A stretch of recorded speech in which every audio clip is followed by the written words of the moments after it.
Good morning. I'm Lynette Adams, and this is Rochester in Focus. It's probably fair to say imaging got its start right here in Rochester at Eastman Kodak many decades ago. That paved the way for microimaging today, which is big business. Microchips run just about every bit of technology, but the manufacturing process consumes a lot of energy and puts lots of chemicals into the environment. RIT professor Dr. Santosh Kuranek and her electrical and microelectronic engineering students are coming up with ways to reduce energy use as well as change the chemicals used.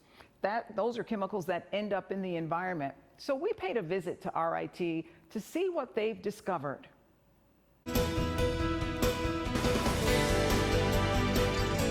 Most of us at home don't think about microchips, yet they run just about every piece of electronic equipment that we use, from our cell phones to our laptops. And the students here at RIT are looking for ways to manufacture microchips using less energy and safer chemicals. And I'm talking with two students who do that every day, Paul Jacob, who is a PhD candidate, as well as Will Shuey, who is a master's degree candidate. Thank you for joining me. Thank you, Lynette. First of all, tell everybody why we have these outfits on. That's a great question, Lynette. So we are in a clean room. The microchips that we fabricate here at RIT are very small, often much smaller than the diameter of your human hair. So a single particle of dust can damage many devices. So we want to keep this environment as clean as possible to avoid contamination and failures. And that's why we are dressed up like this. Makes sense to me. So let's talk about manufacturing microchips. A lot of energy is used in manufacturing these microchips. What are we talking about? For many microchips, for many facilities, the fabs, as they're called, some of these fabs can use as much energy as a small city, which is a tremendous amount of energy for a growing industry, an industry that's going to be growing in the future. And we are talking about a major corporation that's moving into Syracuse, Micron, that's going to be making microchips. That's a lot of energy, I would imagine. Correct. It's going to affect everybody in New York State, basically.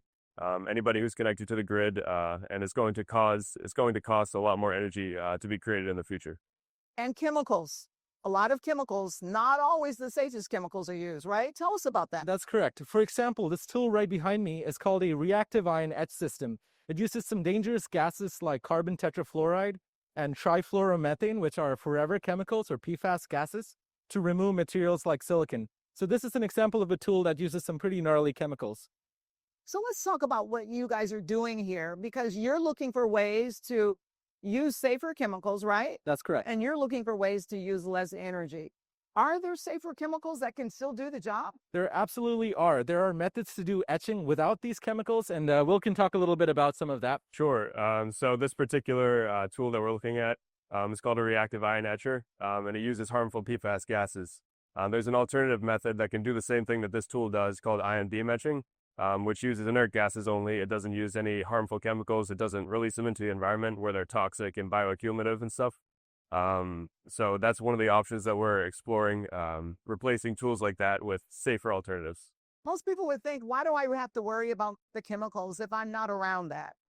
Well, these chemicals are bioaccumulative, which means that they build up in the environment. They're very difficult to get rid of because they're so stable. They're stable compounds. And they have tremendous health effects.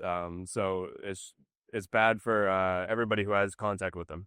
So tell us about the work that you do here during the day. What are you doing to learn about better chemicals and better ways to produce microchips? So we're constantly monitoring data from our tools. We collect the amount of energy that each tool uses. We look at every chemical that goes into the supply chain and that comes out as a waste product.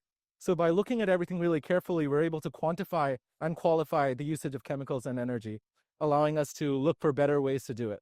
So do you have anything you want to share with us that you've learned or that you've picked up already that you think is pretty exciting that's on the frontier? So this example that Will just talked to you about is something new that we're doing. Using ion milling instead of reactive ion etching is a good solution to reduce the amount of PFAS gases that we use. That's one of the things we've identified early on. And do you think we will actually be able to make microchips without the use of so much energy? Is that is another concern? Yeah, it is a concern. will likely not be possible to, be completely. These fabs use a tremendous amount of energy as a baseline, but there are ways to mitigate it and to replace tools with energy-saving tools in order to make things more energy efficient in the future. Well, that's good because pretty soon microchips are going to will rule the world. Gentlemen, thank you so much for joining us, and we'll be right back.